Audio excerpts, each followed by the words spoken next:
de revolución na Galiza sin ter en conta as revolucións propias, as fracasadas e as que anceamos levar a cabo, pero non podemos esquecer as revolucións a nosa beira en Portugal, sobre todo cando tiveron éxito e foron referente na nosa conciencia de pobo irmán, non?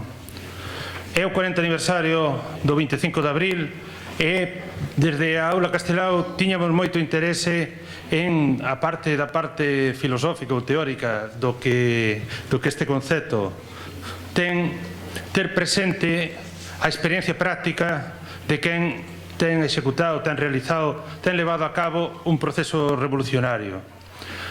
Ten protagonizado, aínda que foi unha acción colectiva, unha acción organizada, unha acción dun grupo conxunto que hoxe aínda sigue estruturado e organizado e reivindicando aquelas conquistas da revolución, ten protagonizado esa revolución, polo menos de nome xa moi coñecido por todos nós. De feito, supoño que estaredes esperando que me cale para que fale ele, e non vou a roubarlle tempo presentando, porque xa Otelo Saraiva de Carballo é de sobra coñecido na Galiza, pero sí xustificar a súa presencia, pero sobre todo agradecela.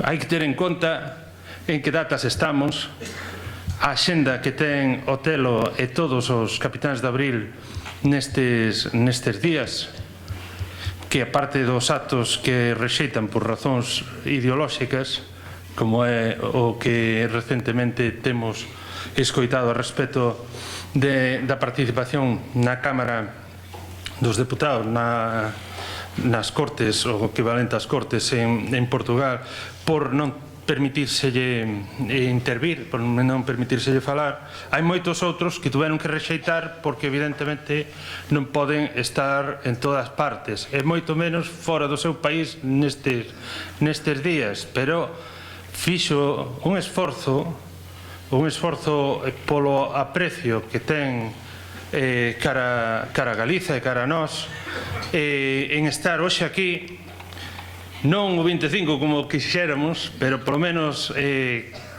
ou 4 días antes, para contarnos como se fai unha revolución, que era o que preguntaba o Xío o outro día, que está moi ben saber o mal que están as cousas, pero que alguén nos conte como cambialas, non? É certo que eles fixeron a revolución e a parte despois do 25 de abril veu o 26, o 27 e outros días que moitas das conquistas acadadas nese día e nese proceso houbo que defendelas día a día, e aínda despois de feita a revolución hoxe teñen que seguir loitando e defendéndoa, non?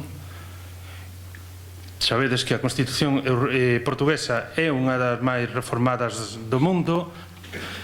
Portugal é un dos países que con esa revolución dou un salto de séculos, desde logo, que por diante nosa en moitas cousas, e precisamente por eso foi un país que sufriu moitas reformas, moitos recortes a respecto de todas esas conquistas acadadas.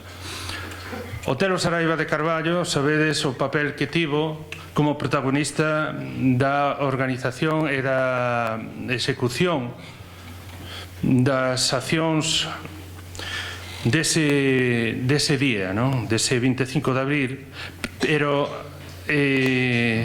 quixéramos hoxe que volver a revivir, contado por el mesmo, o que foi esa experiencia, cal era o Portugal anterior ao 25 de abril, por que deron ese paso, como articularon ou organizaron esa acción e como despois tuveron que seguir mantendo viva a loita e a memoria dese día e desas conquistas.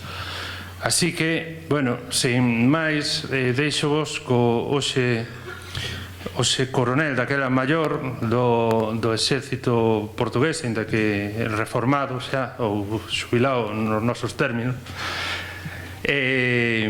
Otelo Saraiva de Carballo. Moitas gracias.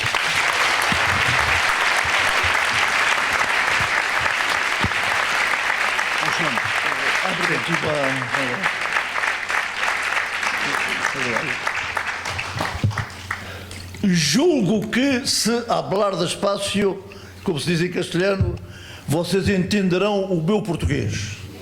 Portanto, vou procurar falar devagar, embora seja contra a minha maneira de ser, gosto de falar mais depressa, mas vou tentar falar devagar para que possam entender-me.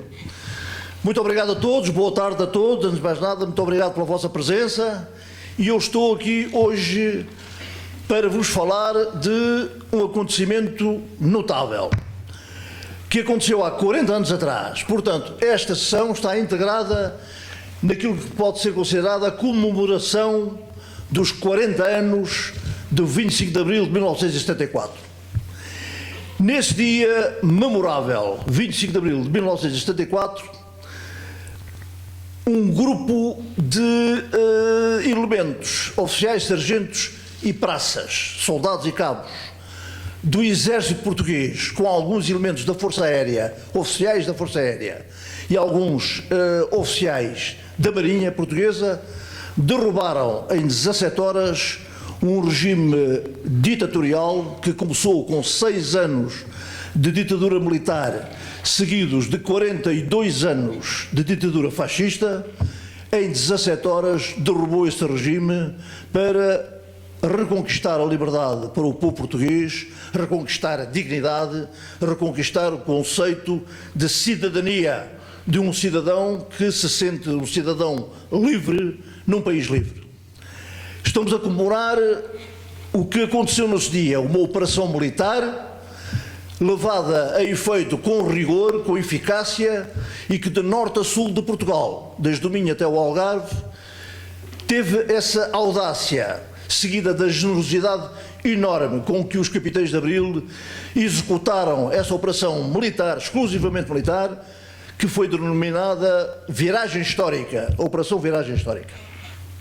Portanto, é disso que eu vos venho aqui falar. Foi um acontecimento notável, essa operação e o êxito dela em tão poucas horas.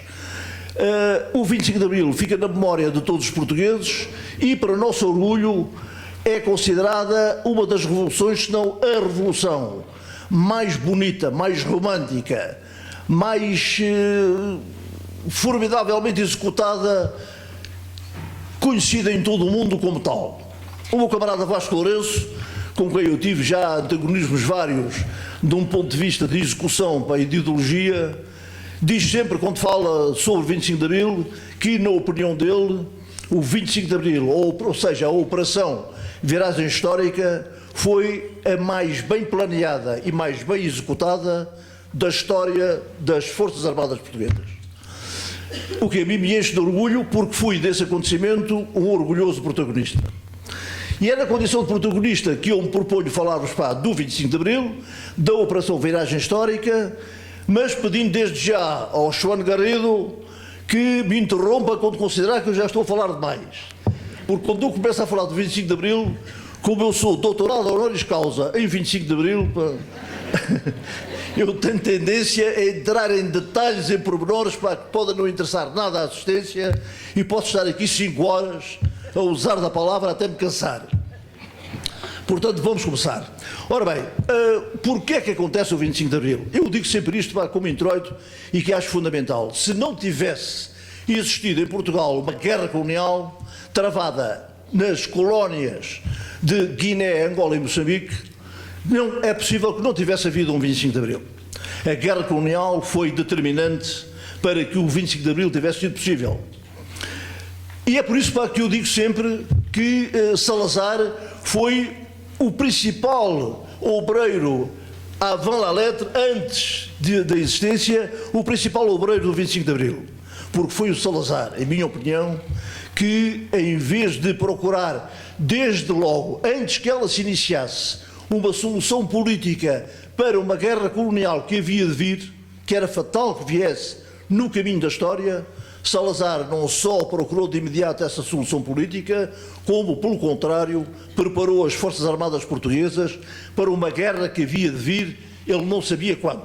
Não quis assumir, perante a história, o facto de ser um dirigente que largava mão do Império Colonial Português, que tinha sido começado a conquistar pelos comerciantes portugueses, auxiliados esses comerciantes por elementos armados do que era então, no século XV, a possibilidade de ter pessoal armado que acompanhava os navegantes, os nossos navegantes, aí pelo Atlântico e pelo Índico fora, e que, logicamente, depois de centenas de anos em estado de quase escravidão, inicialmente, depois com um estado sempre de submissão ao colonialista que ocupava o seu território, os povos colonizados tivessem procurado o caminho da reconquista desses territórios, criando movimentos de libertação.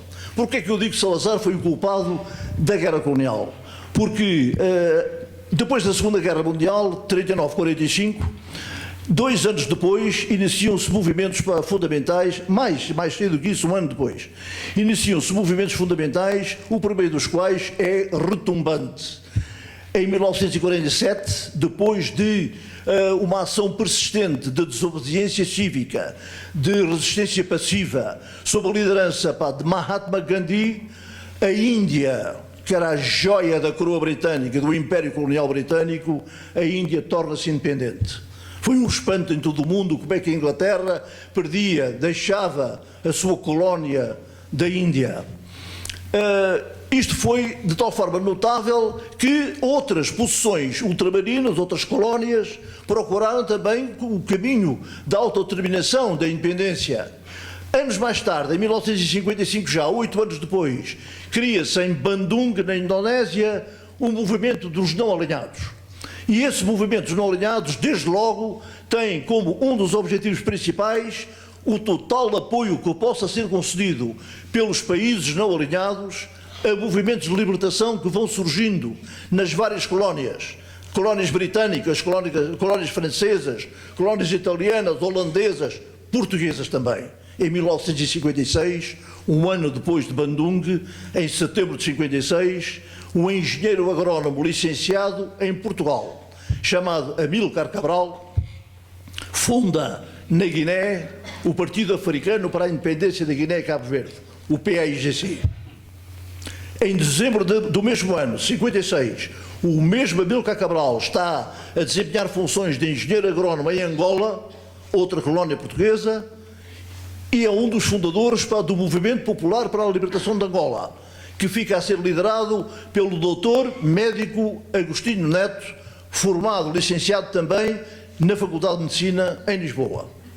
Ora bem, Salazar acompanha isto, tem esta informação e não toma uma única medida no sentido de, desde logo, procurar, através, nem que fosse por intermediários, um contacto com um doutor Agostinho Neto, um engenheiro agrónomo, Amílcar Cabral, mais tarde, em Moçambique, com o fundador da Frelimo moçambicana, o professor doutor Eduardo Mondlane, professor catedrático da Universidade de Berkeley, nos Estados Unidos, Califórnia. Não toma nenhuma medida nesse sentido. Pelo contrário, vai preparar as Forças Armadas Portuguesas para a tal guerra que ele sabia que havia de vir. Não se sabia quando. Isto hoje sabe-se perfeitamente através do relato de, por exemplo, um general da Força Aérea que, quando era tenente-coronel e que foi depois posto à margem por Salazar, como coronel passou à reserva compulsiva, esse general da Força Aérea, que foi depois elemento da Junta de Salvação Nacional após o 25 de Abril, Carlos Galvão de Melo, relatou publicamente num programa de televisão em Portugal, o Prós e Contras, em que eu estava presente também, porque estava a falar exatamente de colónias, descolonização, guerra colonial, etc. E o general Galvão de Melo estava presente e pede a palavra para afirmar que, quando era tenente-coronel, piloto aviador, brilhante, número 1 do curso dele, foi chamado pelo Salazar ao gabinete dele, Salazar, e o Salazar disse-lhe: o senhor prepare-se, escolha aí elementos para consigo formarem uma comissão que vai deslocar-se a Lourenço Marques, capital de Moçambique, e a Luanda, capital de Angola, para estudar desde já a implantação e a construção a curto prazo de bases aéreas, uma em Lourenço Marques, outra em Luanda. Isto por alturas de 58, 1958, talvez. E o Galvão de Melo perguntou, mas porquê essa pressa? Vossa Excelência tem algum sinal, algum sintoma de que possa aparecer alguma coisa que seja necessário a Força Aérea Portuguesa estar em Moçambique e Angola? E o Salazar respondeu-lhe, é para termos a cautelar uma guerra que está aí para vir, não sei é quando. Portanto, não toma nenhuma medida para se antecipar a uma guerra que vai durar 13 anos, com o sacrifício, vá lá, perante o inimigo que era mais fraco do que nós inicialmente, que nos causou apenas 9.600 mortos e 36.000 deficientes das Forças Armadas, fora os feridos menores, e que durou 13 anos, quando o Salazar prometeu, em abril de 61, quando a guerra de facto se declara em Angola, prometeu que era uma escaramuça, uma insurreição, que as Forças Armadas Portuguesas iriam rapidamente dispersar num prazo de 6 meses. Durou 13 anos. E quando, ao fim de 12 anos de guerra, o substituto de Salazar, Marcelo Caetano, persiste nessa guerra e, em vez de, na abertura que pretende fazer, ou que demonstra querer fazer, na abertura política em Portugal, tanto que faz eleições parlamentares para a Assembleia em outubro de 1969, permite a oposição que esteja presente e que entre para as eleições parlamentares, para a Assembleia Nacional, o Marcelo Caetano persiste nessa senda da guerra colonial, que já durava havia 12 anos, e não querendo encontrar a solução política, seguindo o caminho de Salazar, pressionado pela extrema-direita em Portugal, vai abrir a possibilidade, dada a carência de capitães, e o capitão era a pedra basilar para a guerra colonial, comandava uma companhia de 160 homens e formava com as suas companhias em áreas que lhe eram distribuídas a chamada quadrícula de ocupação do território. O Marcelo Caetano, em vez de procurar a solução política, que continuava a ter a hipótese de o fazer, não quis fazê-lo também, e então abre o quadro permanente de oficiais, a carreira militar, a civis, elementos civis que tinham sido alferes milicianos. Eram elementos civis que cumpriam o serviço militar obrigatório, alguns deles já com frequência universitária, com habilitações por poderem ser oficiais, que eram chamados à tropa, serviço militar obrigatório, e que eram enviados para ultramar, para a guerra colonial. Abre as portas do quadro permanente a antigos oficiais milicianos que tinham cumprido uma missão qualquer no Império Colonial Português, numa qualquer província ultramarina, assim eufemisticamente chamada por Salazar, que, mediante 2 estágios de 6 meses cada um na Academia Militar, outro em escola prática, da arma que pertenciam, podiam ser promovidos imediatamente a capitães, alguns até a majores, para poderem ir para a guerra colonial, dando assim continuidade a essa mesma guerra colonial.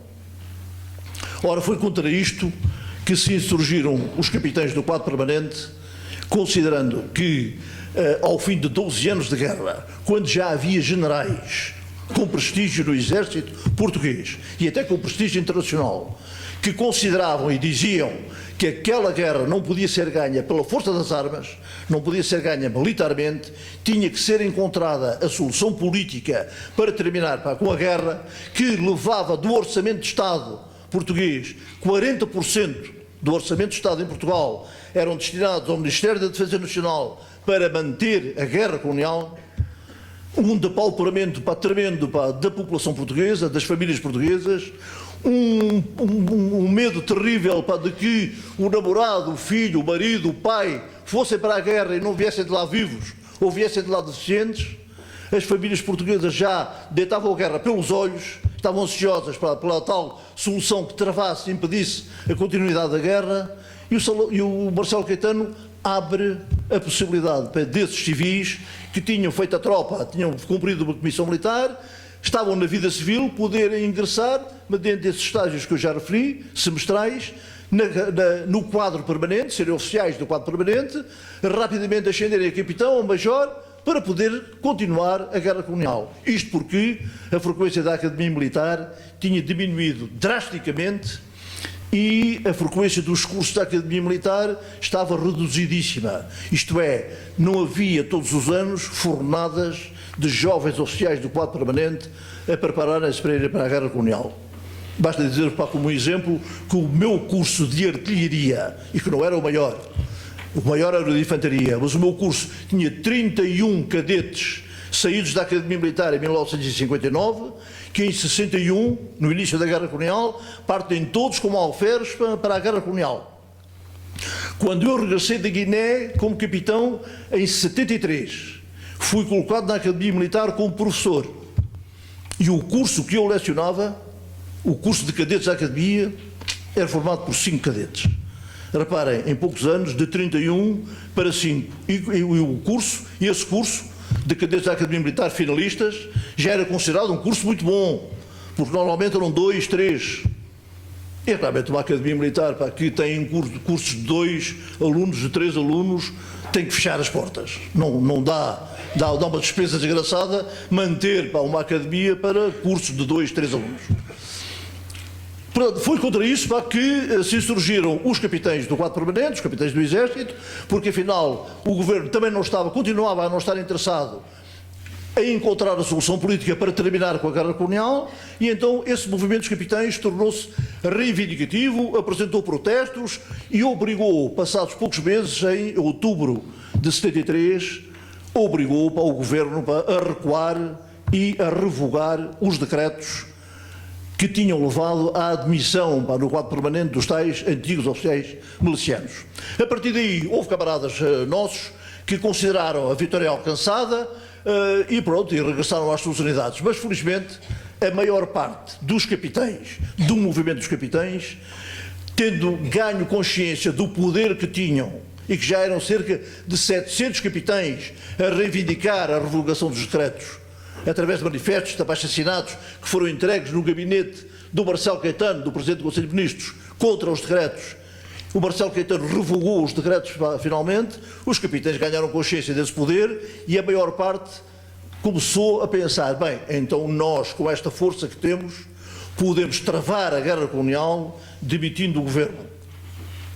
Vamos, portanto, estabelecer uma estratégia que nos permita, um dia, tão rapidamente quanto possível, derrubar o governo fascista e instaurar um regime de democracia representativa, recuperando a liberdade. Bem, numa gestação de 9 meses, desde julho de 73 a abril de 74, o movimento dos capitães transforma-se em movimento de oficiais das Forças Armadas, recrutando para um movimento outras patentes, oficiais superiores, majores, tenentes-coronéis, elegemos generais, para um dia, quando derrubássemos o governo, esses generais poderem integrar uma junta de salvação nacional que assumisse a responsabilidade da gestão política do país. Chamámos camaradas de outros ramos das Forças Armadas, Marinha, Força Aérea. O movimento organizou-se, elegeu dentro de si uma comissão coordenadora executiva clandestina, uma direção permanente formada por 3 oficiais, o Major Vítor Alves, eu próprio e o Capitão Vasco Lourenço, e vai prolongar-se este movimento de oficiais das Forças Armadas, vai prolongar-se até 16 de março de 74. Entretanto, durante o primeiro trimestre de 74, dão-se questões importantes. O general de Spínola, que se tinha recusado a regressar à Guiné em agosto de 73, quando vem passar férias a Portugal, tinha-se recusado a regressar à Guiné, porque na Guiné a guerra começava a estar perdida e ele, general, não aceitava ser derrotado militarmente para na Guiné. O PIGC estava a criar uma força muito grande e a destruir o domínio do espaço aéreo que a nossa Força Aérea detinha até então. E o próprio Spínola, com o prestígio que já tinha alcançado, não só nacional como também internacionalmente, publica em fevereiro de 74, 23 de fevereiro, um livro, uma obra sua chamada Portugal e o Futuro, em que pela primeira vez um general com alto prestígio dentro do Exército, dentro das Forças Armadas, e já em funções de vice-chefe de Estado-Maior-General das Forças Armadas, propõe nesse livro, apresenta uma proposta de solução política para terminar com a guerra colonial. Isto foi uma bomba tremenda em Portugal. A oposição agarrou-se a este livro quase como uma bíblia. O livro fez 5 edições rapidamente. Nas 2 primeiras edições foram vendidos 100.000 livros. Quando uma edição normal de livros em Portugal, a primeira edição, tem normalmente 3.300. O livro provocou ondas de choque enormes. Marcelo Caetano, em função do livro, que tinha tido o apoio de despacho com louvor ao autor por parte do chefe de Estado-Maior-General das Forças Armadas, General Costa Gomes, o Marcelo Caetano vai pedir a demissão ao Presidente da República. Demissão que não é aceite, pelo contrário, o Presidente da República exige-lhe que ele demita das funções Costa Gomes e Spínola, das funções, portanto, de chefe e vice-chefe de Estado-Maior-General das Forças Armadas. É este ato de exoneração, que é precedido de uma atitude de vassalagem por parte dos generais e dos almirantes dos 3 ramos das Forças Armadas, perante Marcelo Caetano, vão no dia 14 de março, junto de Marcelo Caetano, a São Bento, à Assembleia Nacional, dizer-lhe que as Forças Armadas estão com a política colonial seguida pelo Governo, que o Governo pode acreditar na fidelidade das Forças Armadas e, portanto, dando o aval à continuidade da guerra colonial. Chamámos-lhe a este conjunto de generais a Brigada do Reumático. Já não representavam ninguém. E é contra eles também que vamos lutar. A consequência da publicação do livro e da exoneração dos generais é o 16 de março de 1974, em que, espantosamente, eu cancelei uma operação que estava prevista de 13 para 14 de março, cancelei-a porque considerava que aquilo era uma aventura, não tinha pés nem cabeça, e consegui cancelá-la perante o entusiasmo dos capitães e dos alferes e tenentes, dos jovens oficiais das escolas práticas, que queriam fazer qualquer coisa para impedir a exoneração dos generais, que se avizinhava, que ia ser e ia verificar-se, como de facto se veio a verificar no dia 15 de março.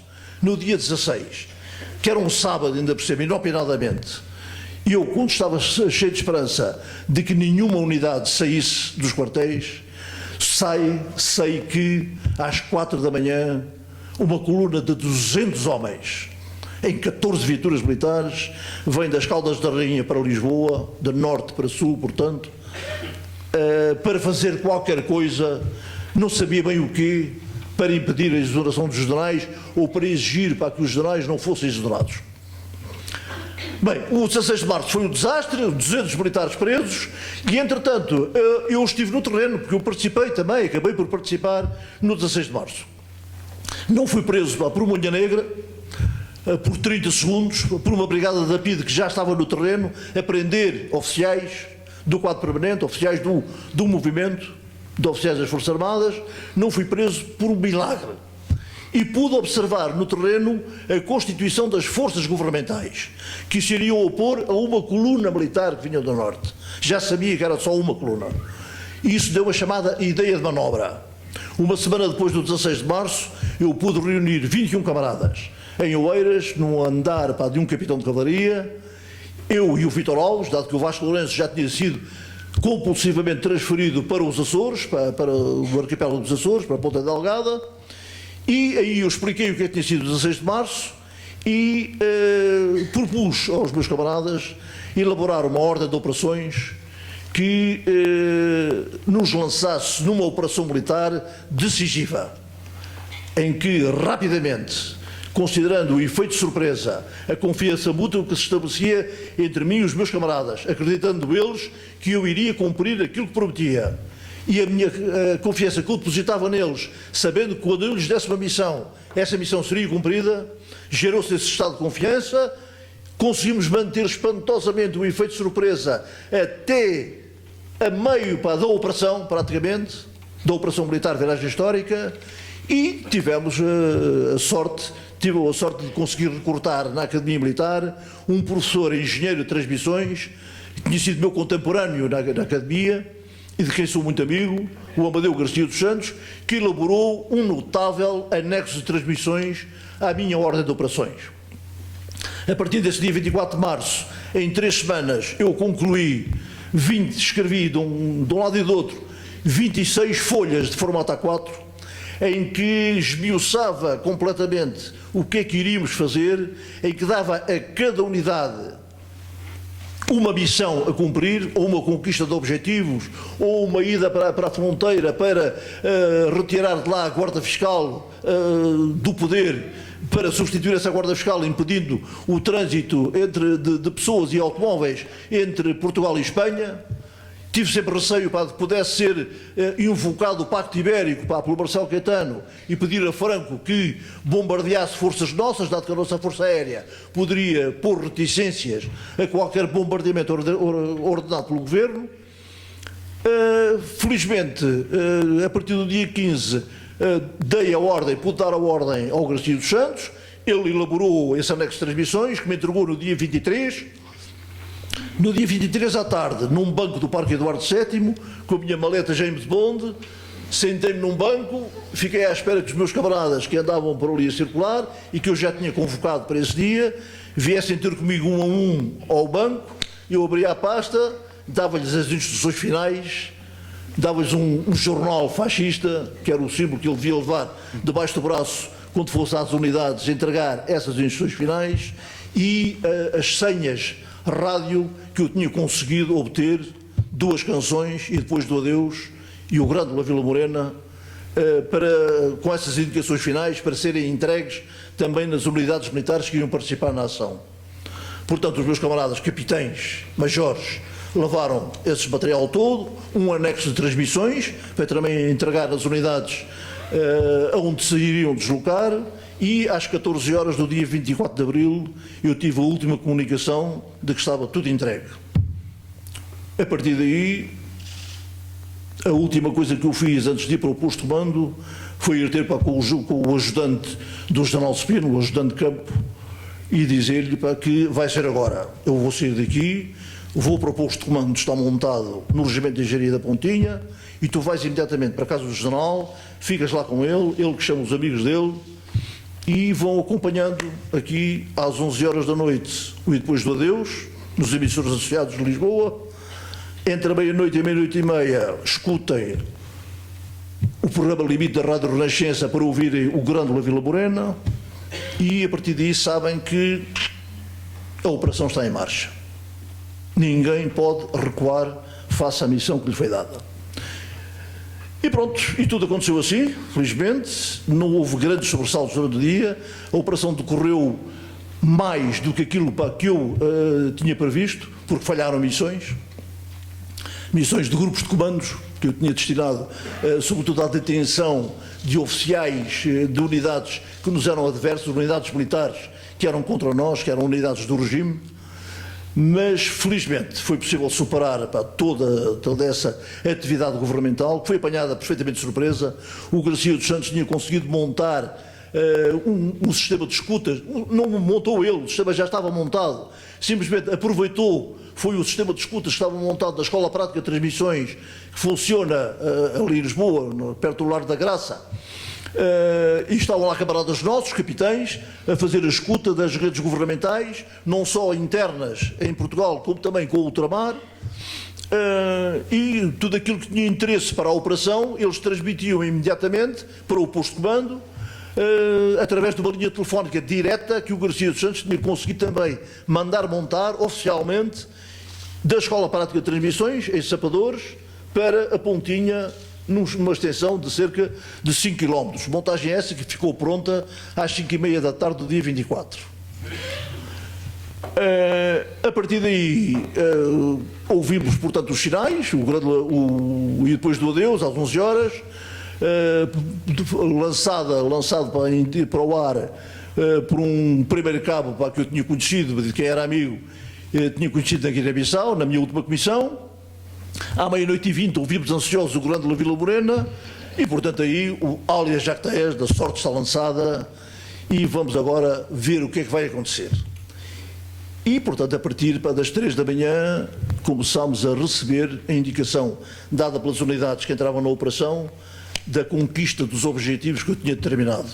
Quartel-General da Região Militar de Lisboa, Quartel-General da Região Militar do Porto, o Aeroporto de Lisboa, o Rádio Clube Português, a Rádio e Televisão Portuguesa, a Emissora Nacional. Não passei cartão nenhum para o Presidente da República. Sabia que o Presidente da República ficaria completamente isolado quando a vitória fosse nossa. Às 5 da manhã é-me transmitida uma escuta, pelos nossos camaradas do movimento na escuta, uma conversa trocada entre o diretor nacional da PIDE, que era o Major Silva Paz, e o Marcelo Caetano. O Silva Paz acorda o Marcelo Caetano às 5 da manhã, o Marcelo Caetano vem estremunhado ao telefone, e a escuta é nesse sentido. O diretor Silva Paz, o Major Silva Paz, diretor da PIDE, da Polícia Política, diz ao Marcelo: Vossa Excelência tem que sair imediatamente de casa, há um problema, a revolução está na rua, há aí carros de combate, e tudo e tal, eles são capazes de ir a casa buscá-lo, tem que sair e tal. E o Marcelo pergunta: bem, mas para onde é que eu vou? Vou outra vez para Monsanto? Eu sabia que ele tinha estado em Monsanto, no comando da região aérea de Monsanto, durante o 16 de março. E diz-lhe o Silva Paz: não, Monsanto não, que eles já conhecem. O melhor é Vossa Excelência ir para o Comando-Geral da GNR no Largo do Carmo, que a GNR está fixe. E eu fiquei a saber, a partir das 5 da manhã, que o Marcelo Caetano ia sair de casa para ir para o Largo do Carmo, para o Comando-Geral da GNR. Às 3 da manhã, já tínhamos tomado, às 3 e pouco da manhã, já tínhamos tomado objetivos, já tínhamos a RTP na mão, tínhamos o Rádio Clube na mão, faltava o aeroporto, o quartel-general estava prestes a ser tomado, e foi-me transmitida também uma escuta da conversa entre o Ministro da Defesa e o Ministro do Exército. E o Ministro da Defesa, que é quem faz a chamada, pergunta ao Ministro do Exército: então, Vossa Excelência, eu telefonei para a sua casa, mas a sua mulher disse-me que estava aí a trabalhar no gabinete, a esta hora, já passa das 3 da manhã, então. E diz-lhe o general Andrade e Silva, Ministro do Exército: estou aqui a preparar um discurso, porque esta manhã vou ao Alentejo, vou lá visitar as unidades, pô-las em parada, que unidades em parada é que é bom, e depois vou até Beja, vou passar por Vendas Novas, Tremoz, depois vou até Beja para correr de lá com o comandante de Beja, porque ele é muito amigo do homem do monóculo, que era o Spínola, e portanto vou correr com ele e tal. E pergunta-lhe o Ministro da Defesa: mas Vossa Excelência sabe de alguma coisa? Ouvi aqui uns rumores, telefonaram-me a dizer que há aí umas movimentações de tropas e não sei o quê, sabe de alguma coisa? E diz o Ministro do Exército: não, se houvesse alguma coisa, eu já sabia. Vossa Excelência pode acreditar, tudo, o país está perfeitamente tranquilo, não há nada, pode dormir descansado e tal. Já tínhamos objetivos tomados, portanto a surpresa foi total. Estes fatores, a confiança mútua que se estabeleceu entre mim e os meus camaradas, que iam tomar parte da operação, a surpresa, o efeito de surpresa que é fundamental em qualquer operação militar, e o anexo de transmissões que permitiu a ligação de todos os meus camaradas em todo o país com o posto de comando onde eu estava, a coordenar as operações com um staff limitado de 5 camaradas mais, permitiu um êxito fulgurante de facto da operação. Eu tinha dado a indicação, porque os meus camaradas perguntaram, quando eu dei as missões, perguntaram: Otelo, mas quando estivermos em progressão com as colunas, nós, se aparecer alguma secção da Guarda Nacional Republicana ou da Polícia, nós atiramos a matar. E disse: ninguém mata ninguém. Basta, eu quero é que vocês ponham os soldados todos com capacete de ferro, talabartes, munições, arma automática, espingarda automática, G3, nas mãos, num aparato de guerra que é essencial em termos psicológicos. Porque não há ninguém, nenhum cabo da GNR, da Guarda Nacional Republicana, que vendo a coluna se proponha a fazer fogo contra a coluna. E, portanto, vocês vão passando. A seguir, o cabo pode telefonar para o Comando-Geral a dizer: passou aqui uma coluna militar e tal. Mas isto não interessa. Interessa é que essa coluna militar meta medo ao governo. E foi assim que eu dei a missão ao Salgueiro Maia. Salgueiro Maia era a coluna mais espetacular que nós tínhamos. Carros de combate, M47, Chaimites, EBRs, autometralhadoras. Ele conseguiu, eu disse: formas a maior coluna de blindados que te for possível formar na escola prática. Pôs essa malta toda para dentro das viaturas, armada dos pés à cabeça, e vens entrar em Lisboa, vens por aí fora de Santarém até Lisboa, entras por Lisboa, não havia ainda a segunda circular, entras ali pelo pote de água, chegas ao Campo Grande, metes ao Campo Pequeno, Avenida da República, Saldanha, Fontes Pereira de Melo, Marquês de Pombal, Avenida da Liberdade, Restauradores, Rocio, Rua do Ouro, chegas ao Terreiro do Paço e montas aí o circo todo. Canhões voltados para fora, tal, depois ali em pé de guerra. Tá bem, e depois o que é que eu faço mais? Não faço mais nada, ficas ali à espera, vou lá ter contigo. Porque eu tinha visto isso no 16 de março. E disse, não digo modos como isso. Manda 2 secções para guarnecer o Banco de Portugal, mais 2 secções para guarnecer a Marconi, que é ali na Rua de São Julião, logo pegado ao Torreio do Paço, para evitar vandalismos e tal, e ficas ali em stand-by à espera. Mas à espera de quê? A GNR, a PSP, a PIDE, a Cavalaria 7, se nós não conseguimos prender os comandantes, Lanceiros 2, se nós não conseguimos prender os comandantes, toda essa tropa vai lá ter contigo, e tu só tens ali que aguentar calmamente.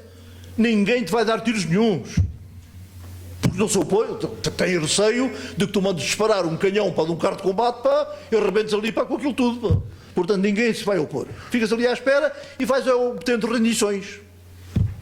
As pessoas vão se rendendo, as pessoas veem o poder do MFA ali concentrado na tua coluna, e vão se rendendo, vai acontecer.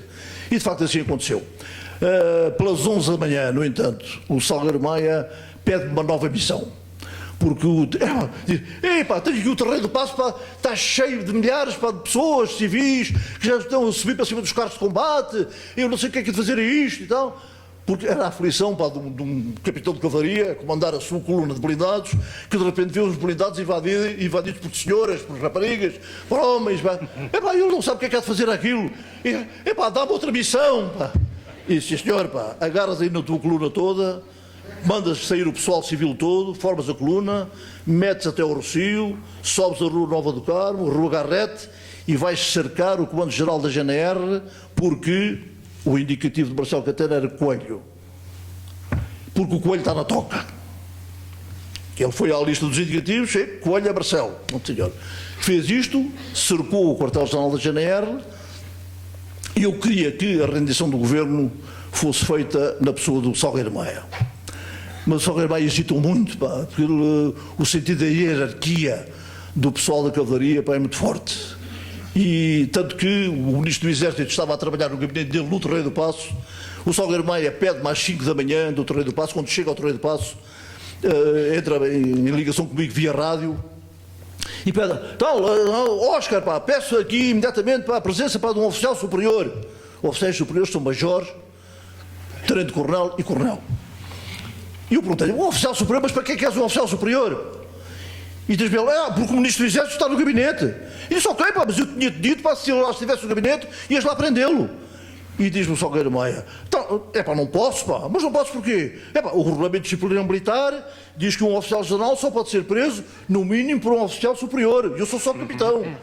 Eu não me tinha lembrado dessa, cara, isso de facto é mau. Bom, lá, por acaso, tinha junto de mim, no posto de comando, um tenente-coronel, espirulista, antigo, que eu tinha mandado apresentar ali. Tinha falado com ele uns dias antes e ele tinha dito que sim. Ele estava ali preparado para ir comandar uma unidade que nos era adversa, Cavalaria 7, da Calçada da Ajuda, pagada ao Palácio de Belém. Mas disse ao Correio de Campos, tenha paciência, vá até ao Terreiro do Paço, porque o Salgueiro Maia pede um oficial superior para ir prender o Ministro do Exército, que está lá no gabinete, e ele é só capitão, que não pode prender, porque o regulamento disciplinar militar diz que tem que ser assim. Bom, portanto, ele lá foi para o Terreiro do Paço, o Correio de Campos, e às 11 da manhã é o Correio de Campos que me pede nova missão então para o Salgueiro Maia. Entra em contato comigo e tal, aqui Charlie 8, pede nova missão e tal. Foi feito o cerco, infelizmente, não foi exatamente ao encontro daquilo que eu pretendia, que era a rendição do Marcelo Caetano ao MFA. O Marcelo Caetano é coagido a apresentar a rendição, porque eu a essa altura faço um ultimato, tu entrar em pormenores, é tal coisa, trave-me, diga para não continuar, Eu estou a dizer-vos coisas que se calhar já não interessam nada, mas são histórias do 25 de Abril. A certa altura, já quando o Salgueiro Maia está a cercar o Comando-Geral da GNR no Largo do Carmo, que era muito estreito, muito pequeno para os carros de combate e tal, eu disse-lhe pelo rádio, olha, eu vou fazer aqui um ultimato à GNR. E o ultimato vai ser este. Dou um quarto de hora para apresentarem alguém que venha ao Largo do Carmo, alguém da GNR, um oficial, que venha ao Largo do Carmo para te levar, para te conduzir lá dentro, para tu receberes a rendição para o Marcelo Caetano, que está lá dentro, com outros ministros e tal. Portanto, vou fazer esse ultimato. Parei, tal, telefonei para a GNR e pedi a presença de um homem que tinha sido um oficial que tinha sido meu professor para a Academia Militar, professor de Geografia Militar, o Ângelo Ferrari, Coronel Ângelo Ferrari. Portanto, veio ele ao telefone, então, de onde é que fala e tal? Ele disse daqui, posto de comando do movimento das Forças Armadas. E diz-me ele, sim senhor camarada, mas qual é o camarada com quem estou a falar? Diz, camarada nenhum. Neste momento o senhor e eu não somos camaradas. Estamos em trincheiras opostas. Portanto, não me chamo camarada. Aqui é posto de comando do movimento das Forças Armadas. E eu telefono-lhe para lhe dizer o seguinte: vocês aí, GNR, têm 15 minutos para apresentar aí à porta de armas um oficial que conduza o capitão que comanda aí a força do MFA, que está aí no Largo do Carmo, e conduzi-lo à presença do professor Marcelo Caetano, a fim de obter a rendição do professor Marcelo Caetano. Se isso dentro de um quarto de hora não acontecer, eu mando destruir o quartel. Claro que era bluff. Era bluff. Porque eu não destruí um património daqueles. Mas o homem disse, não, olha que está enganado, pá, o professor Marcelo Caetano não está cá dentro, então eu vou ver. Disse, não é preciso ir ver. Eu dou-lhe a certeza absoluta que ele está aí dentro. Eu sei que ele está. Portanto, acabou a conversa. 15 minutos atrás. Passado um quarto de hora, pá, liguei outra vez o rádio para o Charlie 8, para aquele Salgueiro Maia. Então, Charlie 8, pá, tal, fiz este ultimato assim. Já houve alguma coisa? Já apareceu aí alguém para te conduzir lá dentro? Não, pá, até agora não e tal. Então, sim senhor, prepara aí uma metralhadora e vais disparar e partir os vidros do primeiro andar para aí das janelas do Comando-Geral. Só para eles verem a ameaça. Pá, e diz-me o Salgueiro Maia, mas isso se calhar, pá, implica muita despesa, pois quem é que paga isso e tal?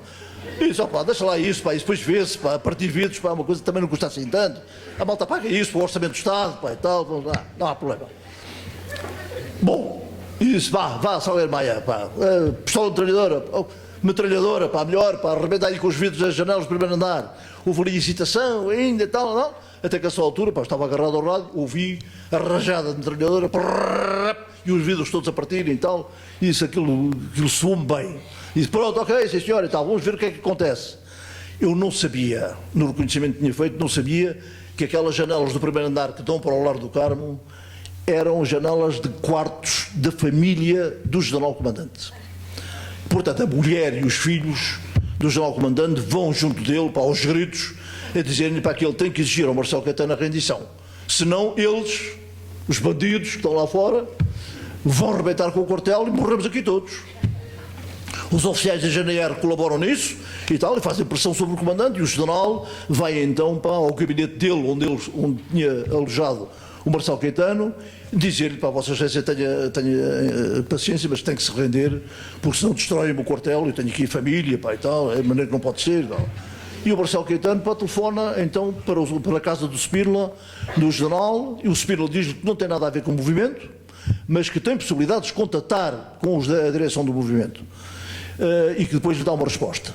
E o Spínola telefona-me então para o posto de comando, telefona um tenente-coronel que estava lá com ele, Dias de Lima, e o Dias de Lima diz, o nosso general quer falar consigo e tal. Veio o general ao telefone, e o general diz-me, Otelo, olha, acabei de receber aqui um telefonema do professor Marcelo Caetano, está no Largo do Carmo, e que me pede para eu ir lá para me dar, para se render a mim.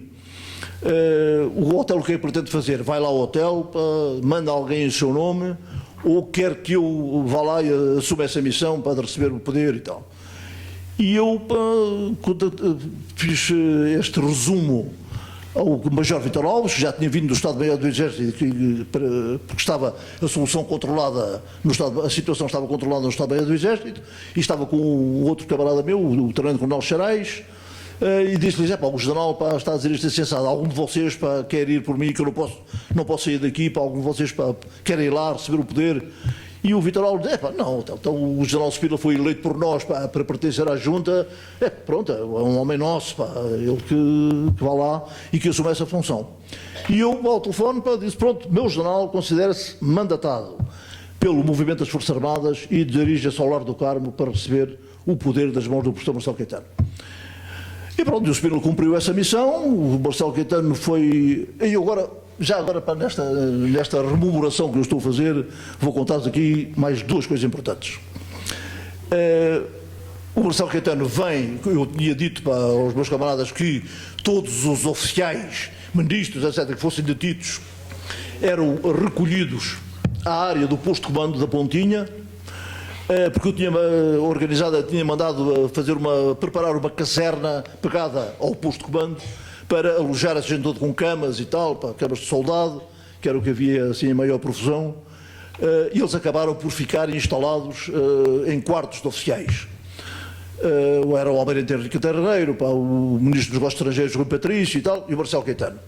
O comandante do Regimento de Engenharia da Pontinha não sabia que o posto de comando tinha sido montado no interior da unidade.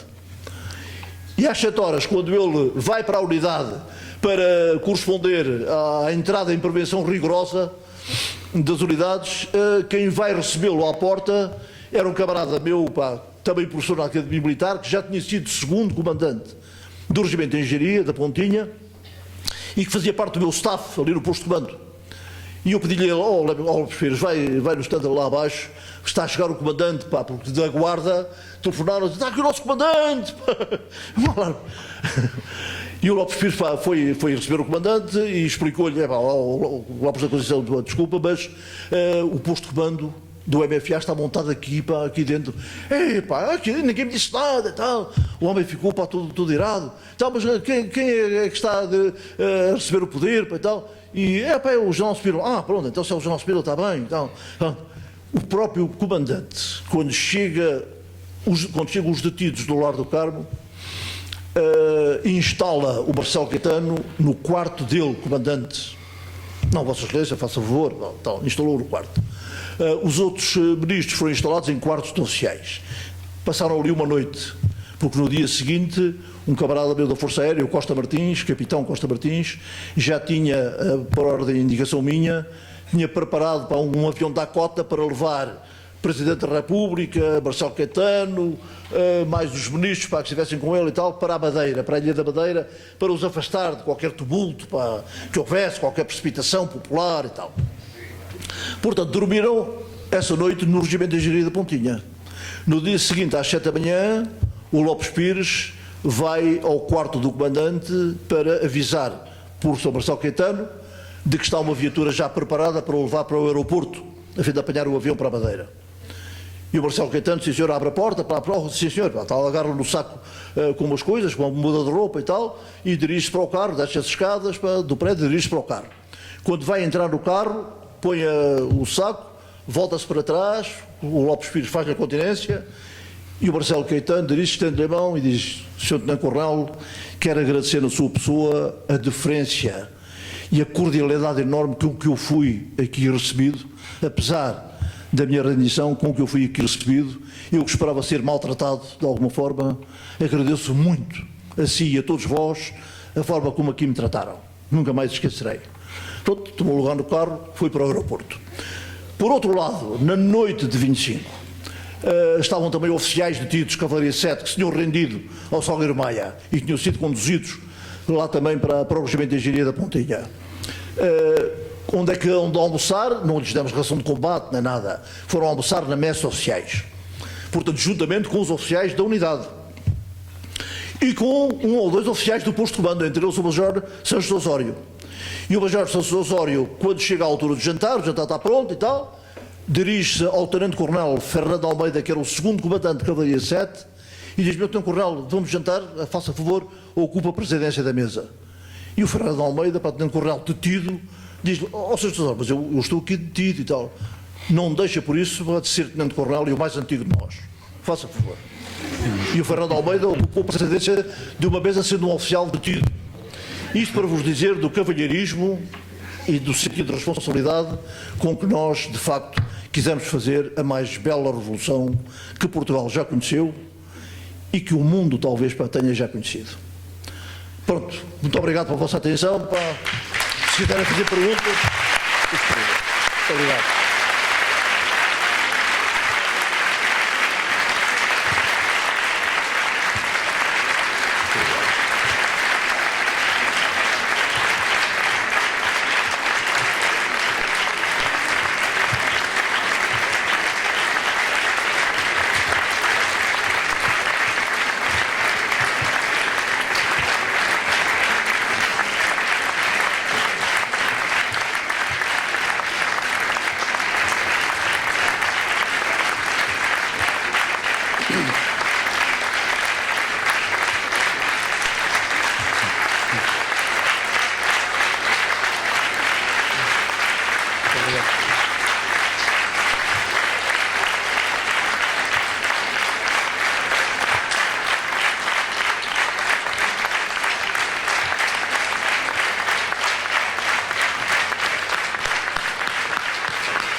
Espero que tenham percebido tudo. Espero que tenham percebido tudo que eu disse. Sí, pienso que sí. Bueno, ahí empezades a disparar. Bom, Como eu não percebo muito bem o que é. olá. Vale. Bom, depois de celebrarmos este glorioso sucesso, eu o que me pergunto é que como isto deturpou logo a contra-revolução, foi também exitosa, não? Dalo agora, como está o panorama actual de neocolonial de Portugal, da presa da Troika, como vê você, o personagem histórico, esta situação não daria para fazer outra revolução mais? Entendeu, perfectamente. Entendeu. Pergunta que está como están agora as cousas e non daría para facer outro exercicio de aderir. Como se chegou á situación actual? Bem,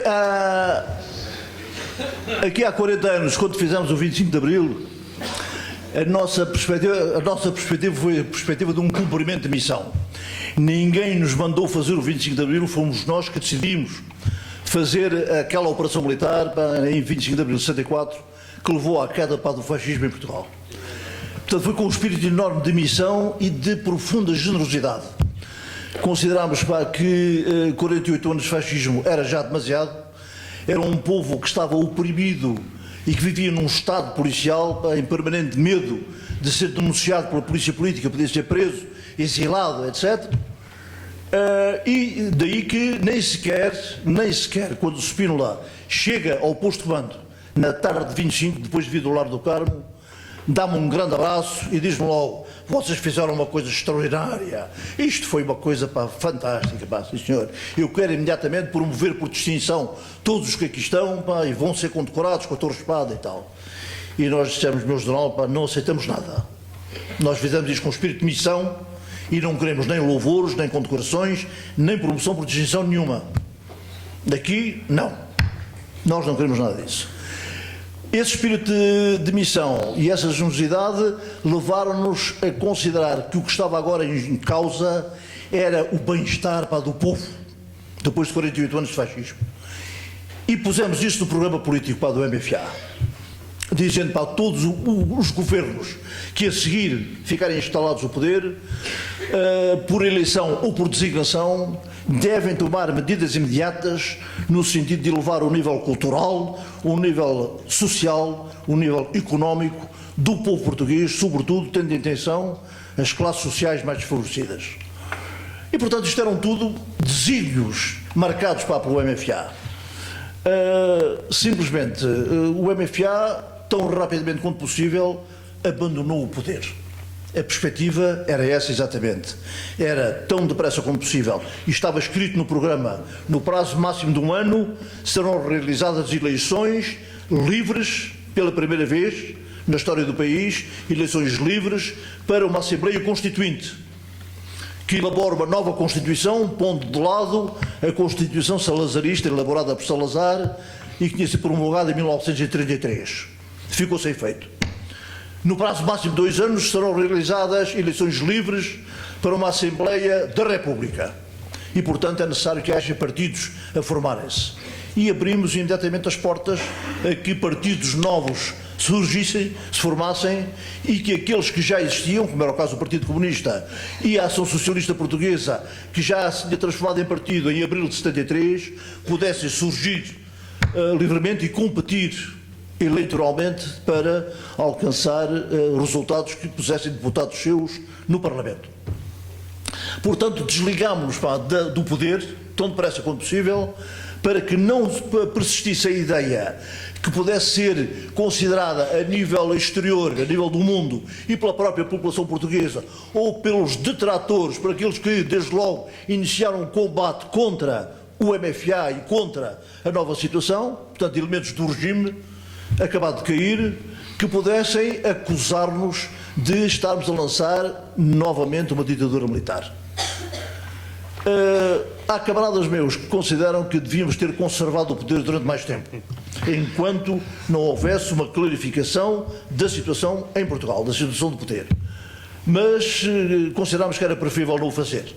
E logo que houve as eleições para a Assembleia Constituinte, embora tivéssemos dito que, por pacto com os partidos, entretanto formados, que os resultados eleitorais daquela eleição para a Assembleia Constituinte não iriam definir de forma alguma a constituição definitiva de uma Assembleia, de um Parlamento, eram apenas para ocupar lugares de deputados na Assembleia Constituinte, para elaborar uma Constituição, e era só para elaborar a Constituição. A verdade é que os resultados eleitorais foram logo utilizados pelo Partido Socialista, que não esperava ganhar as eleições. Havia o receio, mesmo para os elementos mais abertos da oposição, de que o Partido Comunista tinha um poder enorme para apoiar pela União Soviética e a ganhar o poder. Havia esse receio que estava instilado durante 48 anos na população portuguesa, o comunismo, os comunistas e tal. A verdade é que utilizaram de facto os resultados da Assembleia Constituinte para começar a ganhar posições no xadrez e a começar a fazer imposições de lugares. Esta recusa nossa, do MFA e dos oficiais, em fazer parte do poder, ainda tivemos um ministro, o Vítor Alves foi ministro da Educação, o Melo Dudes foi ministro dos Negócios Estrangeiros, tivemos o Costa Brás, ministro da Administração Interna, depois um outro oficial da Marinha, também ministro do Almeida Costa, ministro da Administração Interna também. Portanto, houve ainda posições desse género. A certa altura, durante o PREC, inclusive o próprio Vasco Gonçalves, quando entra em queda, quer empurrar-me para o cargo de Primeiro-Ministro. E eu disse ao meu general, eu não tenho, considero que não tenho capacidade política, de conhecimento político, neste momento, para poder ser Primeiro-Ministro. Portanto, recuso completamente. Depois os meus camaradas dos 9, no verão pequeno de 75, também quiseram empurrar-me para a presidência, tirar lá o Costa Gomes, disseram, não, tu é que tens de ser o presidente e tal. E disse, mas eu até estou em desacordo com vocês e vocês querem que eu vá para a presidência fazer o quê? Ainda fomos ao Forte São João da Barra, onde estava o Costa Gomes, foi o Loureiro dos Santos comigo. Vocês sabem que é o Loureiro dos Santos? Não sabem? Eu estou aqui a dizer nomes que vocês me conhecem. Chegou a general, chefe de Estado-Maior-General das Forças Armadas, depois do 25 de Abril e do 25 de Novembro e tal, para impor ao Costa Gomes a saída dele e para ser substituído por mim na presidência. E eu ri-me daquilo. Já eu conhecia o Costa Gomes, sabia que o Costa Gomes ia embrulhar aquilo em papel celofane, mas nada. Portanto, esta falta de apetência pelo exercício do poder político foi marcante em todos nós. E eu, por várias vezes, fui pressionado, e o Vasco Lourenço depois também, fui pressionado para ser promovido a General 4 Estrelas, para assumir funções de chefe de Estado-Maior-General das Forças Armadas, pressão do Spínola, logo 2 meses depois do 25 de Abril. Depois, em 26 de novembro de 75, um dia depois do 25 de novembro, o general Costa Gomes quer fazer de mim vice-chefe do Estado-Maior-General das Forças Armadas e promover-me a general 4 estrelas, e eu recusei sempre. E em definitivo, no 26 de novembro, disse: meu general, tenho aqui as minhas estrelas de general, eu trago os galões de major, pus outra vez os galões de major, despedi o meu general, pá, gostei muito de estar aqui no Conselho, mas eu agora já não pertenço aqui. Esta guerra já não é minha. Portanto, para meus camaradas, tal, e despedi-me, fui-me embora. Nunca tive apetência pelo poder político, e quando dizem que o que estragou o hotel e tal foi a ambição do poder, eu até me rio, porque eu nem queria aparecer como tendo sido o homem que tinha comandado as operações do 25 de Abril e que tinha elaborado a obra de operações. Eu disse logo isso ao Vasco Lourenço, quando fui buscá-lo no dia 28 de Abril, ele chegou dos Açores, eu fui buscá-lo lá ao aeroporto, e disse-lhe: pá, ao Vasco, pá, como vês, pá, a missão cumprida, fiz a ordem de operações, pá, comandei a operação militar, teve êxito, e amanhã estou outra vez na Academia Militar com o professor adjunto de tática de artilharia. E o Vasco Lourenço disse: tu és maluco, pá, agora é que se vai começar, pá, as responsabilidades políticas e tal. Disse: pá, não tem nada a ver com isso. Melo Antunes, Vitor Alves, tu, tal, Vasconcelos, metam-se nisso. Eu estou fora disso. Eu sou um militar, faço uma operação militar, foi o que eu propus e levei a cabo, e não quero aparecer sequer, pá, como o homem, pá, que esteve no posto de comando para coordenar as operações. Passados 3, 4 dias, sou chamado ao comandante da Academia Militar, ao general, que me diz: Saraiva de Carvalho, pá, eu tenho muita pena, mas vamos perdê-lo como professor. E eu disse: mas porquê? Eu fiz alguma coisa? Mas não, o que é que aconteceu e tal? E ele diz: não, já telefonou para aqui o nosso general Costa Gomes, já telefonou para aqui 2 vezes a exigir a sua presença na Cova da Moura, onde está o Estado-Maior-General das Forças Armadas, mais o MFA, para lá tudo. Você deve ter sido um homem importante do MFA, porque um tal capitão Vasco Lourenço também já telefonou para aqui 3 vezes a exigir aos berros para que você se apresente para na Cova da Moura. Mas que já lhe mandei passar aqui de marcha e você vai para a Cova da Moura. E foi assim que eu fui parar à Cova da Moura, fiquei lá a aguardar para que me dessem alguma colocação lá dentro, porque não queria pertencer à Comissão Política, até que me vieram dizer para que eu iria ser comandante do COPCOM, possivelmente. Sou chamado, nessa altura, fui chamado a Belém, e o general Spínola informa-me que me vai promover a general 4 estrelas, e eu hoje poderia ser um general 4 estrelas, a ganhar uma reforma 4 vezes superior àquela que eu tenho, como coronel, e que vai promover a general 4 estrelas para eu ser o chefe de Estado-Maior-General das Forças Armadas. E eu disse ao meu general: está enganado. Não vou ser, de certeza, o chefe de Estado-Maior, nem vou ser promovido a general 4 estrelas. Vai ser, senhora, então estou-lhe a dizer, pá, sou eu que o promovo. Não vai ser, porque eu não aceito. Eu recuso completamente isso. Eu sou major, continuo como major, pá, e vou continuar, pá, como major. Bem, nessa altura, pá, fui coagido, pá, pelo meu camarada e amigo Monge, tinha sido um dos presos do 16 de março, e que era um spinolista ferrenho, pá, e estava lá na presidência com o Spínola, que disse ao general: o general podia graduar o hotel em brigadeiro, é o posto mais baixo do oficial-general, para ele assumir pelo menos as funções de comandante da região militar de Lisboa e comandante adjunto do COPCOM. Se o hotel aceitar, para tu aceitas isso e tal, disse: bem, graduado em brigadeiro, aceito. Sim, senhor, aceito isso. Mas com uma condição: é quando eu deixar de ser comandante da região militar de Lisboa e comandante do COPCOM, eu regresso à minha patente de major. E ficou assim combinado. E foi assim que aconteceu. Anos mais tarde, pá, já eu fui passado depois 2 vezes à reserva compulsiva pelo Conselho Superior de Disciplina do Exército. Bem, tenho uma história engraçada, não vale a pena contar. Pronto, mais. Bueno, é a pergunta... Espera lá, mas a partir da situação hoje, de facto, a situação hoje está de facto, eu depois perco, não é, nestas coisas, nestas derivas, está complicada, a situação está muito complicada. Daí que o lema deste ano da Associação 25 de Abril, que ainda tem os velhotes, pá, do 25 de Abril, está toda a malta velha, pá, menos eu, pá, quando chegar a velho não sei o que vai ser, que ainda labutam ali pelo espírito de Abril, pelos valores de Abril, o valor da defesa da liberdade, da dignidade e tal. Este ano o lema é vencer o medo que já existe na sociedade portuguesa. Medo de perder o emprego e, portanto, não se toma nenhuma atitude. Medo de não conseguir o emprego, não se toma nenhuma atitude, a ver o que é que isto dá e tal. E o povo português é um povo submisso, humilde, habituado ao culto do respeitinho pelo superior, ao paternalismo, alguém que esteja acima dele a protegê-lo. E eu vi isso no Copcom, quando se abre a tampa da panela de pressão, e o povo sente que está protegido pelo MFA, pelo Copcom, etc., fez coisas notáveis, maravilhosas. Uma iniciativa especial, um dinamismo, capacidade, inteligência na resolução de problemas do cotidiano, nas fábricas, nas empresas e tal, notável. Quando não está protegido, recolhe a toca, não mexe. E, portanto, a situação é essa. A nossa perspectiva é, primeiro, vencer o medo, que já se apossou de novo da sociedade portuguesa e que está a ser instilado pelo Governo.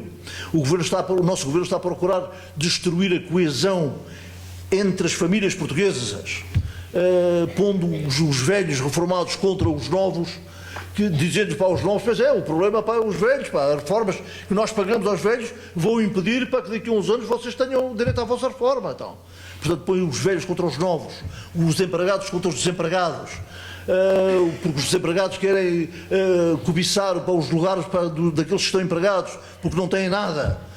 Portanto, então cria-se uma situação, o norte contra o sul, os camponeses contra o operariado industrial. Bom, o país está de facto a caminhar para um caos que, com nossa apreensão, pode culminar num qualquer ditador paternalista que apareça pela direita e que possa tomar conta do poder político no país. É para isso que nós apostamos em vencer o medo, reafirmar os valores de Abril para construir aquilo que falta construir para no futuro. Foi muita coisa feita. O país hoje, o meu país, não tem nada a ver com o país que eu conheci antes do 25 de Abril. Não tem nada a ver. Aquilo que foi alcançado, a liberdade que ainda existe, a liberdade de reunião, a liberdade de expressão, de manifestação, de circulação, os direitos alcançados pelas mulheres, a equiparação de géneros. A mulher era uma cidadã, era um elemento de segunda classe para a sociedade portuguesa, não tinha direito a nada, nem sequer tinha direito a voto. Ao voto no partido único, até nada, nem isso. A mulher tinha que estar em casa, era esposa e mãe, e não tugia nem mugia. Hoje a mulher é empresária, é presidente do Conselho de Administração de empresas e tal, é deputada, trabalha, é um elemento ativo da sociedade. Os direitos alcançados pelas mulheres foram notáveis. Outro valor fundamental de Abril, não tem nada a ver com o antes do 25 de Abril, é a questão da autarquia, o poder local. Antes do 25 de Abril só podia ser alcaide, presidente da Câmara Municipal, quem fosse do partido único, do partido Salazar, fundado por Salazar, da União Nacional. Hoje em dia há eleições autárquicas, as pessoas votam mais em pessoas que conhecem na comunidade para poderem ser um bom presidente de Câmara do que votam em partido. Portanto, é a aproximação mais próxima que eu conheço daquilo que se pode chamar de democracia direta. As pessoas votam em pessoas e não votam em partidos. Os partidos, a minha opinião, e desculpem a franqueza, é que os partidos, e eu não gosto da atividade partidária, da partidocracia, têm um poder enorme em Portugal, mas defendem essencialmente os seus interesses, os interesses de clube. Ligam um pouco aos interesses da comunidade, aos interesses gerais das pessoas e têm essa tendência para defender os seus interesses de partido. Quem quer o emprego filia-se no Partido Socialista ou no Partido Social Democrata, são os partidos mais poderosos, para conseguirem alcançar o emprego. E faz-se aí esta seleção de quem é que vai ocupar um emprego qualquer que surja em qualquer empresa do Estado ou mesmo particular, através dos elementos do partido que estão disponíveis para ir ocupar posições de emprego. E eu acho isso lamentável, portanto, porque fica para segundo lugar o interesse geral, o bem-estar geral da população. A população que não tem partido, que só vai utilizar a sua participação política com o voto de 4 em 4 anos. Para isso interessa, aos partidos interessa o voto, interessa angariar através de propagandas eleitorais, interessa angariar o voto. Quando o pessoal vota, pronto, o partido que vai para o poder, desliga-se daquilo, está bem, vai-te embora, agora fica aí a dormir durante 4 anos, que nós cá gerimos aqui o nosso tacho. Mas o partido hoje, pá, com a entrada na Comunidade Europeia, na Comunidade Económica Europeia de então, houve a destruição das pescas, praticamente da agricultura, 80% da indústria, as minas, isto tudo por concessões, pá, que foram feitas perante a Comunidade Europeia para poder receber os fundos europeus. Com esses fundos europeus fez-se uma profunda transformação do país em termos de estruturas, estradas sobretudo, que permitissem, pá, uma circulação, pá, rápida por todo o país. E o pequeno Portugal, pá, hoje, pá, é talvez o quarto país europeu com maior número de autoestradas e de estradas e tal. Às vezes autoestradas que ninguém frequenta, as pessoas não passam por lá, porque ainda por cima hoje, para obter receitas, o governo impõe, pá, pagamento, pá, de portagens em tudo o que é as antigas scuts, pá, que eram estradas de utilização sem custos para o utilizador. Enfim, mas mesmo assim, valeu a pena. Valeu a pena porque ainda temos a liberdade, ainda temos o sentido da dignidade e o sentido, pá, de que somos cidadãos livres num país que está a deixar de ser livre. Está a perder, pá, soberania quando há intromissão nos destinos do país e nas suas estruturas estratégicas fundamentais por parte de outras instituições que não são portuguesas, que são estrangeiras.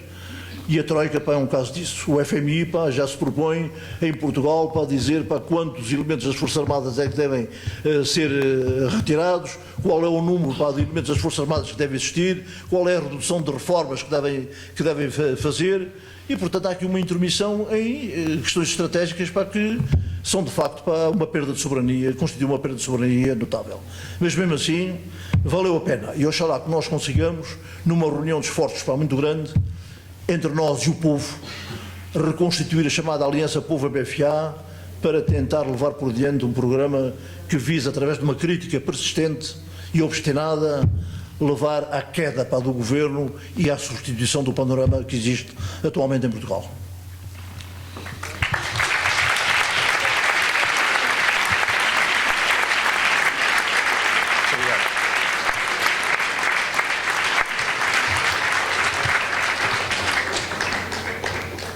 Hola, moi boa tarde, moito obrigada. Moito obrigada, moito obrigada. Un placer telo oído. Varias cousas. Bueno, estou de acordo con isto que estaba dicindo agora ao final dos partidos, mas tan só unha pregunta e reflexión. E pregunto, dicía vostede que a clave foi a sorpresa, okay? Que lles aportou o mérito de ter dado rematado para a ditadura. Vaya por diante. Ante todo, o meu respeto sempre para o povo portugués, porque ali si remataron con a ditadura e aquí non fomos quen e rematamos con ela porque faleceu o ditador e así viu unha transición que o tempo ten demostrado que siguen mantendo no poder, bueno, en fin, todo iso que xa sabemos, non vou agora mencionar aquí. Pero a miña pregunta vai dentro do seguinte aspecto. Imos ver, a sorpresa causou que, o sea, facilitou que dera pa diante o movimento das Forzas Armadas e acadara éxito. Pero, ademais da sorpresa, por suposto, para min, a estrategia, porque creo que peca vostede de modestia, non? E iso foi moi ben organizado, moi montado, con pouco tempo, non o sei, pero aí detrás xa estaba un traballo, non? E eu digo, esa sorpresa, quizás hoxe, con todo o que vivimos na época da información, isto non sería contraproducente para ser quen de poder, primeiro, dende a cidadanía vexo complicado que poidamos, porque neste momento que vivimos, perdón por non rematar as frases, neste momento que vivimos, que temos en España máis de 6 millóns de parados, porque son máis, seguro, porque a EPA xa daba máis fai un ano e pico, e entón hoxe son máis seguro e siguen manipulando as cifras.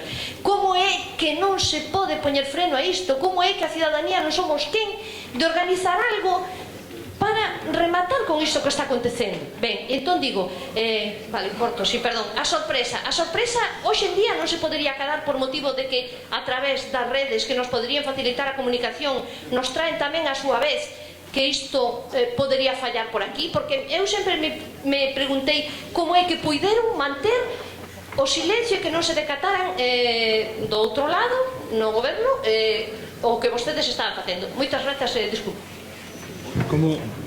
Eu vou pedir desculpa pelo seguinte: eu tenho uma surdez artilheira notável, cerca de 60% da audição perdida.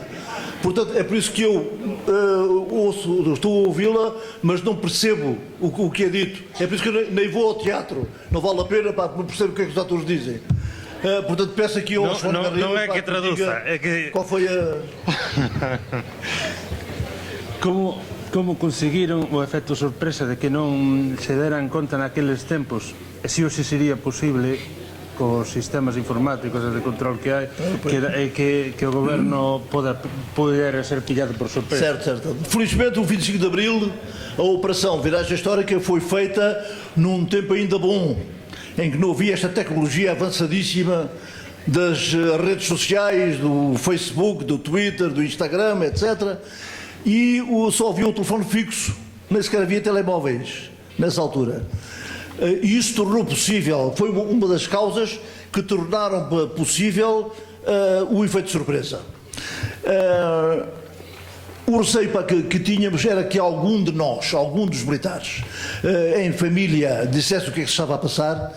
Eu só disse à minha mulher o que ia acontecer na noite de 23 de Abril, quando lhe anunciei que nessa noite já não dormia em casa, porque aquelas longas sessões em que eu passava ali as tardes a escrever, e escrevi 26 folhas de formato A4 para escrever a ordem de operações em manuscrito, só um exemplar. Aquilo não era bem um romance, mas era uma ordem de operações para uma operação militar que eu ia desencadear no dia seguinte, às 11 da noite do dia seguinte. E ela ficou espantadíssima e disse: olha, fui eu que preparei a operação, portanto tenho aqui uma responsabilidade muito grande. Esta noite já não durmo cá, para a hipótese de haver uma quebra de segredo da operação que possa trazer cá a casa a PIDE para me prender, e portanto vou já dormir ao Regimento de Engenharia da Pontinha, onde vou montar o posto de comando. E depois ela diz: bem, então e quando é que é a operação lançada?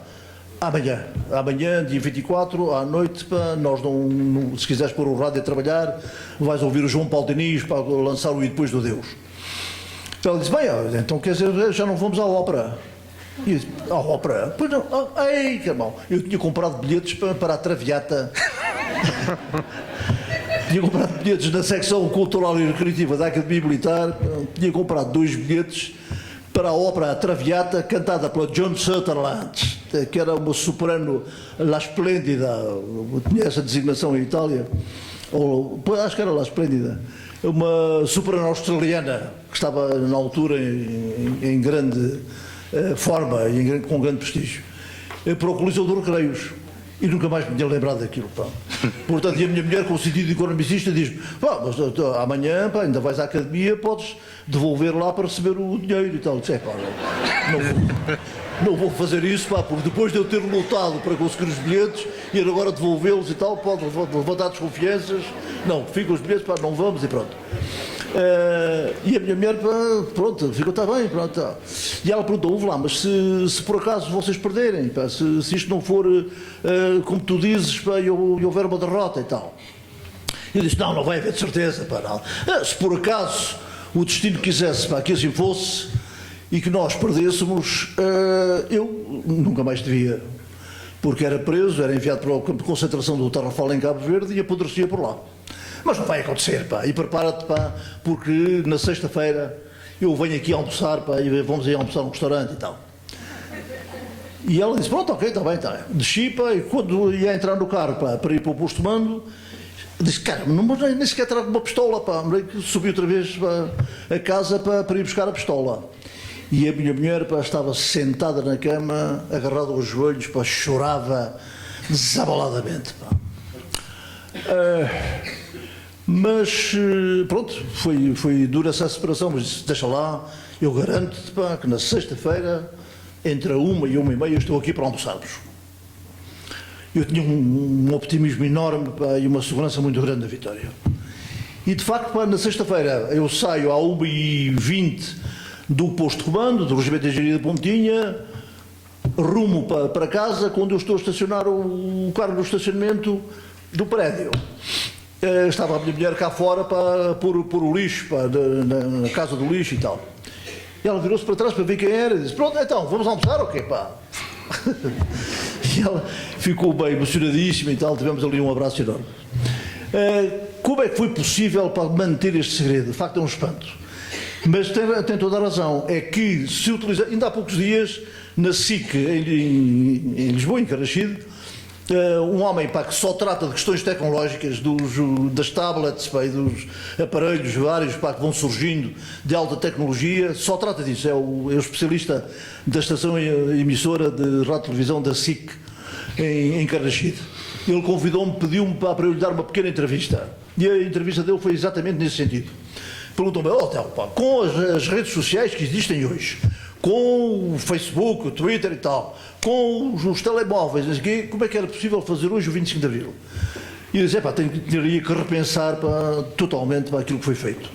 Porque, de facto, corria-se o risco enorme de quem estivesse dentro da operação ou quem tivesse uma ideia sobre a operação que se ia desencadear, não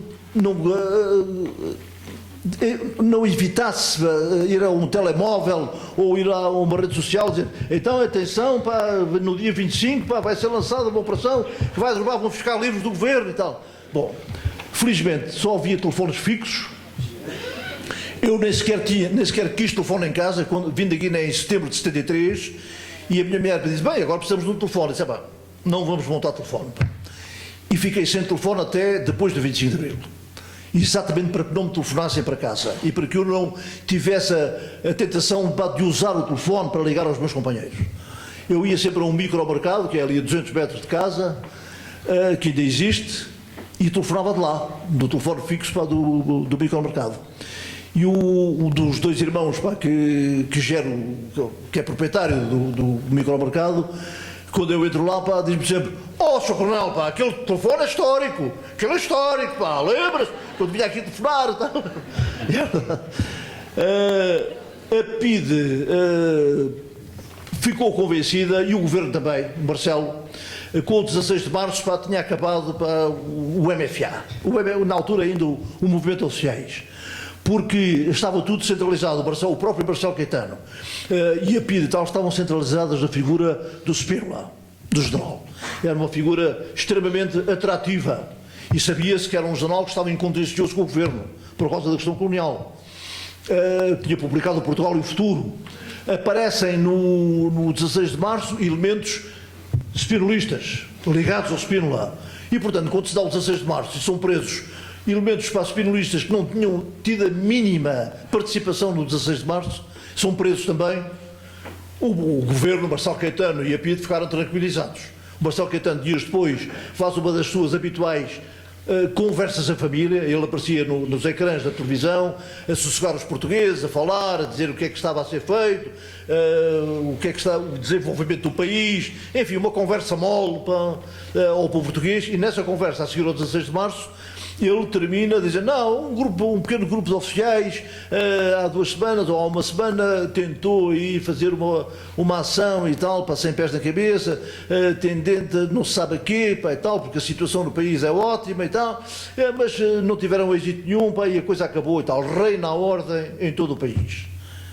E eu fiquei extremamente tranquilizado com isso, porque pensei, o Marcelo está convencido que o 16 de março foi só em função do Spínola, para repor o Spínola no lugar que tinha e, portanto, está tranquilizado. E foi isso que eu disse aos meus camaradas quando, uma semana depois, reuni com eles. Disse, agora, fundamentalmente, vamos fazer uma operação militar, sem ambiguidade, que derruba o governo. E para isso temos que manter um segredo total da operação. Não quero que nenhum de vocês tenha a tentação de telefonar a alguém, a falar no movimento, que nem uma carta, nada, não há conversas, não há reuniões a partir daqui, acabaram as reuniões, não há comunicados MFA, nada. Vamos fazer de conta que o MFA morreu. O governo fica tranquilizado e nós vamos trabalhar. Vocês vão para as unidades, retomam a atividade normal e ficam apenas à espera que um dia, através de algum dos oficiais da ligação, um capitão, um tenente, chega ao pé de vocês e diga, o hotel quer falar contigo, vai ter com ele Oeiras para falarem sobre o que está em preparação e tal. E foi assim que aconteceu.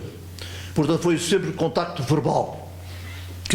O A conhece o B conhece o C, transmite a mensagem, o C veio ter comigo e tal. Isto foi possível manter, pá, de facto, até ao 25 de abril, o que foi notável, notável. Foi um fator fundamental, pá, para o êxito da operação. A PIDE, pá, ficou descansada, e eu disse aos meus camaradas, alguém me perguntou, foi Marcos Júnior, recentemente falecido, ó, Major, fala aí na ordem de operações, na operação que se vai fazer e tal, para quando é que o Major, pá, pretende lançar a operação? E eu disse, pá, o máximo tem que ser lançado na última semana de abril, e num dia que não seja fim de semana, nem sábado, nem domingo, nem segunda, nem sexta, tem que ser, portanto, terça ou quarta ou quinta, porque nos outros dias, segunda e sexta, sábado e domingo, as unidades estão vazias e não podemos manter os soldados na unidade a um fim de semana para fazer uma operação militar clandestina. Portanto, isso levava a desconfianças enormes. Porque é que só fizer? Nenhum soldado quer ir de fim de semana. Portanto, tem que ser terça, quarta ou quinta quando eles estão nas unidades. E assim foi. Portanto, eu distribuí as missões numa terça-feira, as missões não, as instruções finais. Na quarta-feira seguinte, dia 24, à noite é lançado e depois de adeus. Na quinta-feira, madrugada, é lançada a operação. Isto foi o convencimento total, pá, do Governo, pá, de que a ação, pá, do movimento, pá, tinha terminado, pá, com 16 de março.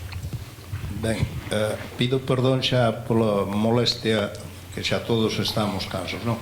Pero unha pregunta clara e sencilla. Contactos co exterior, embaixadas, países, tiñan algo?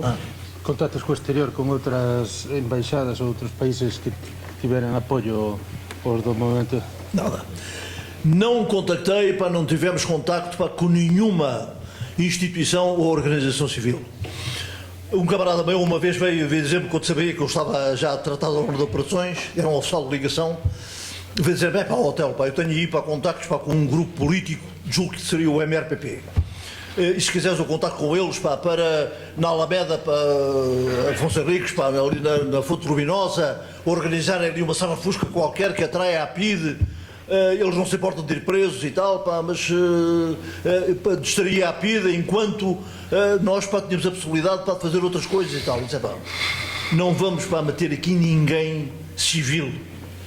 Todas as experiências que temos de tentativas de golpe de Estado ao longo de dezenas de anos resultaram, pá, negativamente, exatamente, pá, porque misturaram elementos militares com civis. A coisa não liga. Tem que ser uma operação militar, exclusivamente militar, executada por militares, sem intermissão de civis.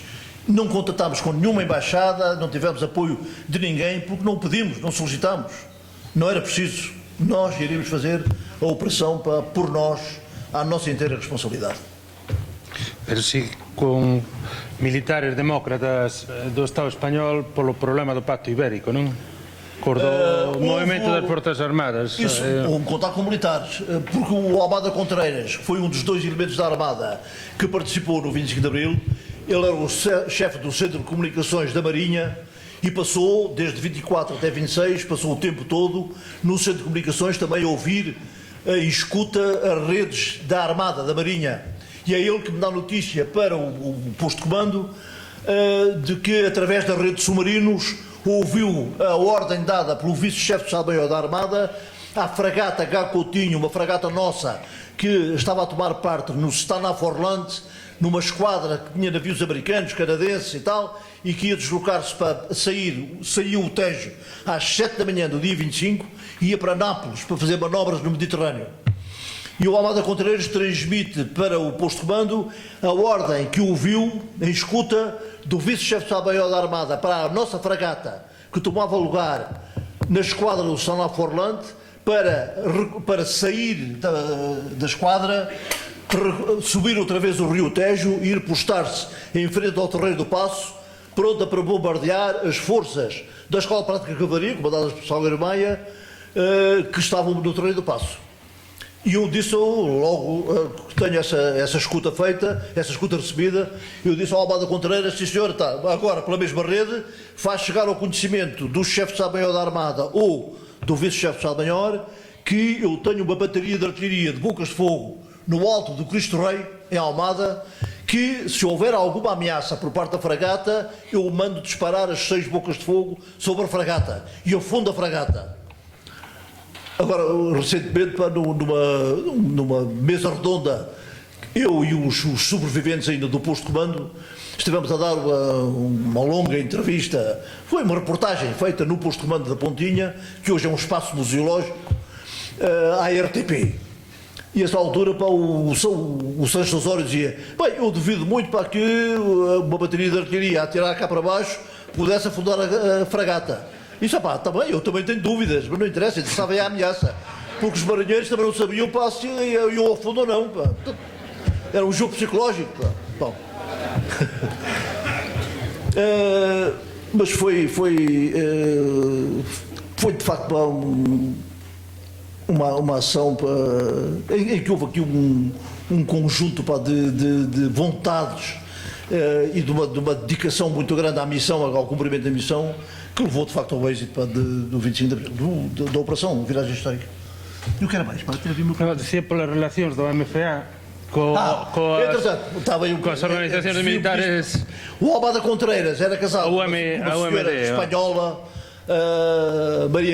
Maria Pilar, pá, Del Pilar, não sei quem, que tinha uma relação boa, pá, com a malta do UMD, com o Luís Otero, pá, que era o major, pá, que era o mais graduado, pá, do pessoal militar, pá, do UMD, da União Militar Democrática.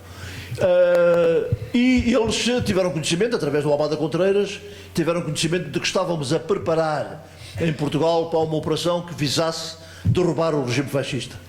Mas não sei se tiveram conhecimento, devem ter tido conhecimento do dia, porque o primeiro jornalista que surge às 7 da manhã no posto de comando da Pontinha, em Lisboa, e vem um capitão para dizer: está ali fora, para um jornalista da TVE, pá, da TVE. Mas ele é cá correspondente? Não, veio de Madrid, para chegou agora. Manolo Alcalá.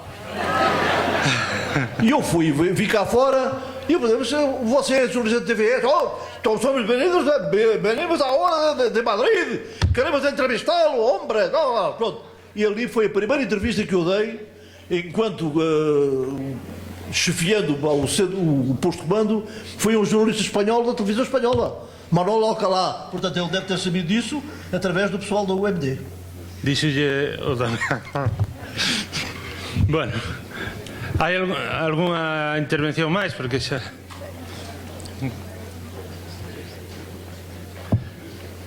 Bueno, pues se non hai ninguna intervención, queríamos facer un último homenaxe, polo menos había compañeiras da aula que consideraban que se está a facer, con motivo do 40 aniversario, unha homenaxe a un amigo de Galiza. De feito, foi en Galiza onde se escoitou por primeira vez esa grándola Vilamorena que sirveu de sinal para desenvolver as actividades que levaron a cabo a Revolución.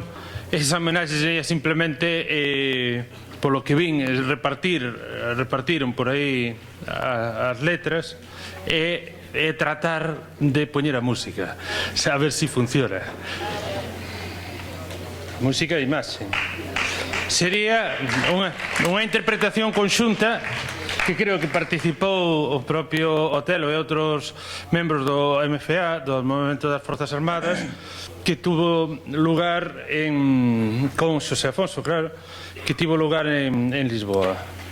A ver se funcionase, se non, espero que saibades a música, porque a letra xa tendera.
O povo é quem mais ordena, assombrando uma cineira que já não sabia a idade. Jurei-te por companheira, dando a tua vontade, dando a tua vontade. Jurei-te por companheira,